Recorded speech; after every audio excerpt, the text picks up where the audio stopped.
Okay, welcome back to the, I was going to be like to the first part of the drawing and painting stage. So, I have no idea what to do because I'm not very well versed in acrylic paint, but you know what I'll try and do first is to sort of figure out where the shadowy areas are, because I noticed during the swatch stage that the paints kind of glaze over really nicely. So I think, there we go, it's very nice and smooth. And I think this is sort of similar to what it's like the grisaille method, where you sort of punch in all of the shadows almost as a monochrome first, monochromatic painting, and then like later on you work through and add in the colours. But this painting took me like 3 or 4 tries just to get it nice. But it is a fan art piece because I was sort of thinking back to why I'm using acrylics and sort of the basis for what sort of was my main application for acrylics in the first place, and it was actually to do a lot of fan art. Aside from the ones that you'd see in school for projects and things, the only time I'd really use acrylic paints outside of your high school visual arts class was for fan art. And when I was younger, and if anyone ever decides to pull up my old DeviantArt account, I mean, I say old, but I posted something there like last year, and the main sort of pieces that I posted there were fan art pieces done particularly in acrylics, especially a lot of Naruto fan art. I think the first thing I ever posted was like an acrylic painting of Neji, and it was real cheesy. Maybe one day we'll go through some of that together. But other than that, so far I do like the sort of thin quality to it. I do wish, however, that I did another coat of gesso. I think because maybe it's my brush, but there's a strange sort of pilling up happening on the canvas here, and I think that's because I'm using natural cotton triple primed canvas, but I didn't make any adjustments to the canvas before I got into drawing because I jumped the gun, and I was like really excited to do this because I've been thinking about painting Monster Trio for a while, so I got really excited and went over the top and drew it directly on the canvas. And you can see where there's a shift in the drawing because I originally drew Zoro a bit too center, and it was sort of it didn't give enough space for each member of the Monster Trio to really flourish and have their time to do their thing. But in terms of these Kroma acrylics, they're really good. I like them. They seem to dry, and I'm watering them down rather heavily, and they seem to be drying a lot slower than how I would normally have with acrylics. I do really like that about them already, and if I go back to Canada, of course I'll probably get more, maybe in different colours, seeing how they mix perhaps some warmer reds. And as I was mentioning before, this is a fan art piece, and it's of the 3 characters from a TV show that I have historically and for a very long time loved, and that is One Piece,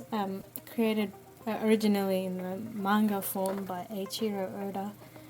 or God Oda as we like to call him, and it's good. I've been watching it for like 12 years now, the TV series, because I read a little bit, but not quite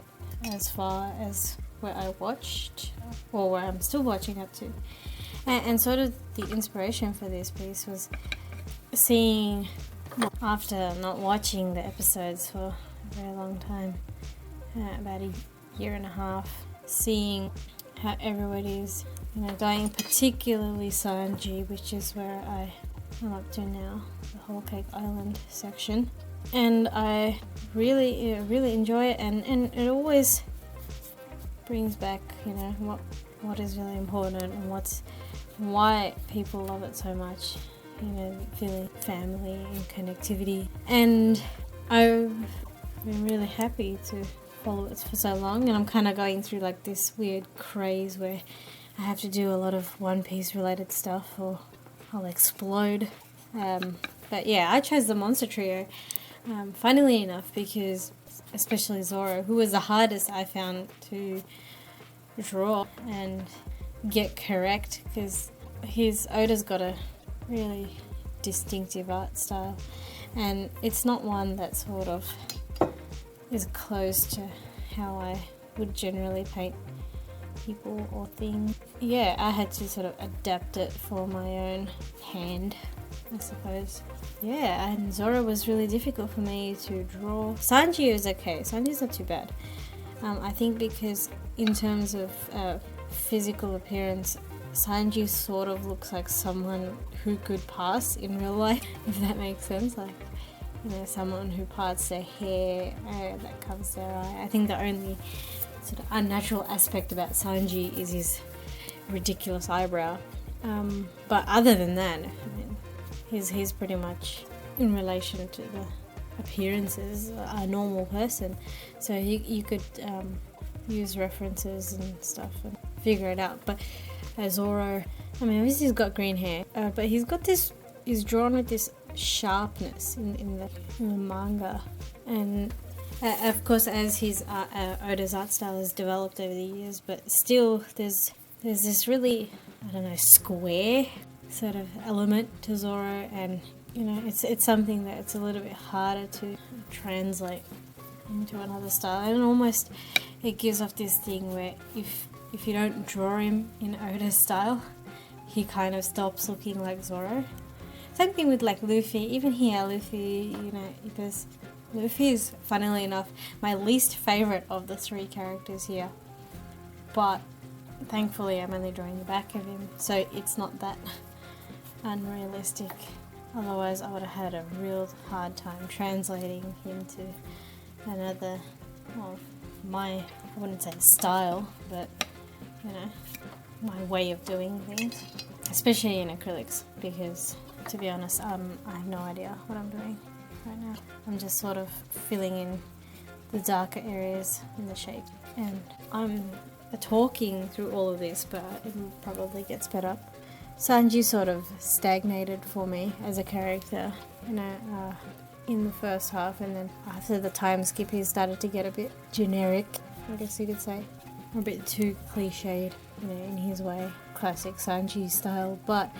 Whole Cake Island really lived up to the promise of providing a new aspect of him, and I really appreciate that, because it's really interesting to watch, especially how his backstory, sort of his family, and I had a theory, and I'm going to tell you this now. I had a theory like 7 years ago that Sanji is secretly a prince of a country. There's something related to his mum, and that's related to like the reason why he doesn't hurt women, or why he's so chivalrous. And then of course, like a certain portion of it I was correct, like how he was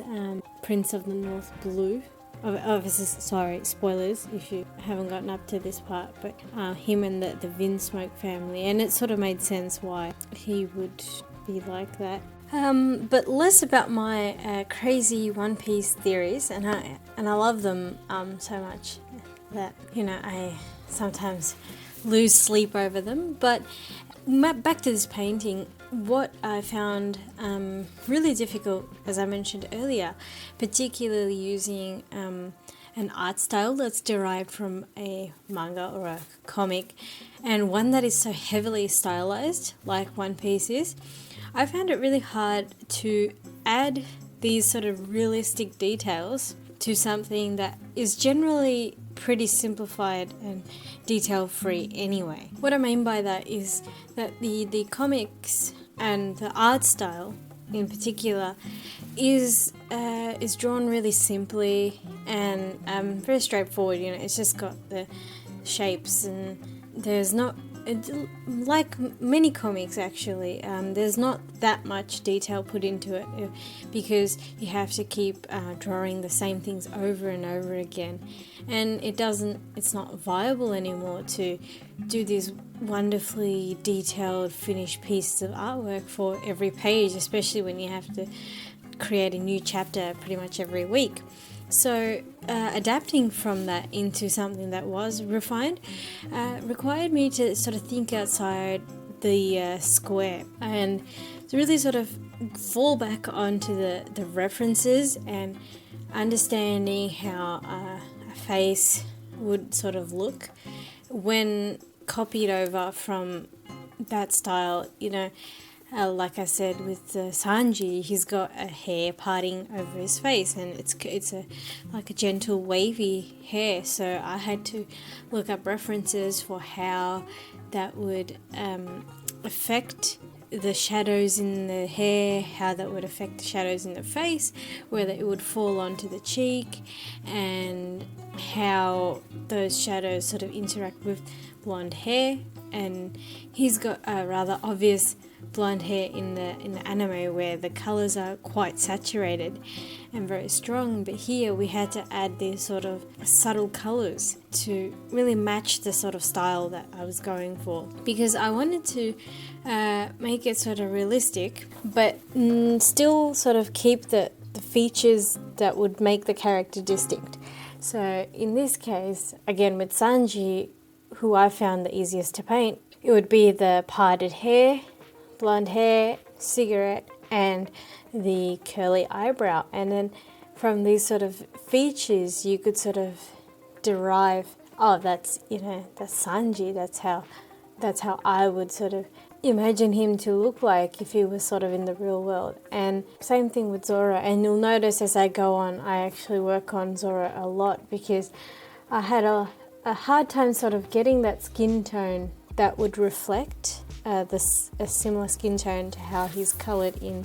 the original comics. And he has a very orange underlying skin tone, a bit of a warmer skin tone. Sanji has a cooler one where a lot of sort of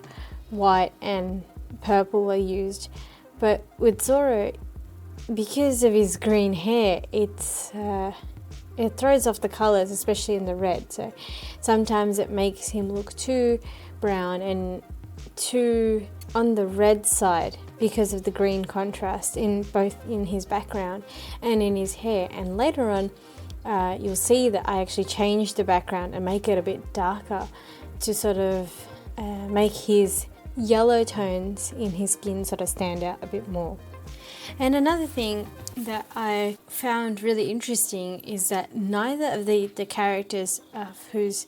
face I'm actually painting in this piece, neither of those characters have their eyes both the same or both open or held in the same style or both visible in their case, because one has his hair covering his eye and the other has a massive scar across it. So it sort of took the pressure of trying to make everything symmetrical and really refined, and I could sort of play with the idea of how would someone who's closing their eye, how would it react, how would the shadows fall in the sort of eye socket cavity, and how would it affect the face, because they both have these sort of distinctive features about them, and I wanted to really sort of make that stand out. And of course Luffy at the back there, his sort of major feature was the straw hat, which is what I wanted to place a big emphasis on, which is why it's so yellow as opposed to everything else. It's really sort of bright and pastel, and then we have this bright yellow hat, and it's such an important part of the story, and it has such an important message. So I thought I should make that stand out, because ultimately in this painting, it's sort of the overarching idea that I'm your treasure is essentially the people that you're with. It's sort of really important to do that, and I really wanted to point that out because yes, this is a fan art piece, and you know I'm doing this primarily to test out the paint and get the colors, but it's also a fan art piece that's really meaningful because these are the characters that I've grown up with, and they've provided a sort of perspective on how to move forward and progress. The paint itself, particularly with mixing colours, I found really difficult at the start. Especially having something like yellow ochre or burnt sienna or even a warmer red, as I mentioned earlier, I would have liked to have sort of these more earthy neutral tones just so I could spend less time focusing on this, to getting the skin color right. And really valuable to have the 3 color system where you use red, blue, yellow, black and white to make the 5 color palette and sort of really force yourself to develop these colors and how you mix them. And I also think it's really important to get that understanding of colors, but of course my personal preference would be to have these sort of extra colors, because I think for the subject it's okay to have a bit of saturated colors because it's sort of reminiscent of the original sort of style, but I think these sort of more neutral tones would help, especially to sort of create a variance in the secondary colors such as oranges and even purples. The purples was nice actually, but particularly orange and green, where sort of these warmer bronzy greens or these really deep blue greens would sort of be more available or more easily mixed into it. I also noticed that because of the extreme sort of transparency of the yellow, which is benzy yellow, I found I was using a lot of it, and I wasn't sure if that was normal, because normally I feel like one would use a lot of white in acrylic paints, but I think to get that sort of vibrant colors without sacrificing the saturation of it and prevent it from sort of graying, I think yellow is generally the color one would use to sort of lighten up the painting. So I found that I was using a lot of yellow, especially for the skin. It's not entirely uncomfortable to use, but it's also something to consider, particularly if you're using paint from a brand where they're not as readily as available as perhaps something that gets wholesaled out to pretty much around the world, such as a Winsor Newton or St. Petersburg or something like that, where you can pretty much access a lot of these colours all the time. Yeah, so the yellow, and I always had a fear of it running out, but it didn't run out, so that was good. Aside from that, the painting process, it actually took me a while to sort of figure out that I can go from dark to light, and there were times, and you'll see it, especially near the eyebrows, nose and mouth areas, where I sort of start off with the darker colours and then I will get lighter, which is how one would do an oil painting, and I suppose one would do an acrylic painting, and it is easier to do because as someone who uses mainly watercolours, of course the natural tendency is to start off really light with these sort of delicate translucent washes and sort of build up over time, but that wasn't necessarily the case, and I found that mixing up sort of a thicker, less watered down batch of colour would most of the time give better results than if I'd use like the thin watery version, because I'd have to wait for each layer to sort of dry, and then in that point the paint that I had on the palette would be drying, and then I'd have to water that down even more, and then it was a tedious process to make sure that the colorations were okay. And I did that a lot for Zoro's face, where and I think you would have seen it, and there's a point where I change his face as well, where I sort of reiterate all of the colours and shapes in it because I didn't find that it was sitting well with me. And then you'll see in the final piece where we get it in the end, that I actually did go back off camera and sort of fix up his face because I didn't like the way it was, and ultimately it was a really good learning experience.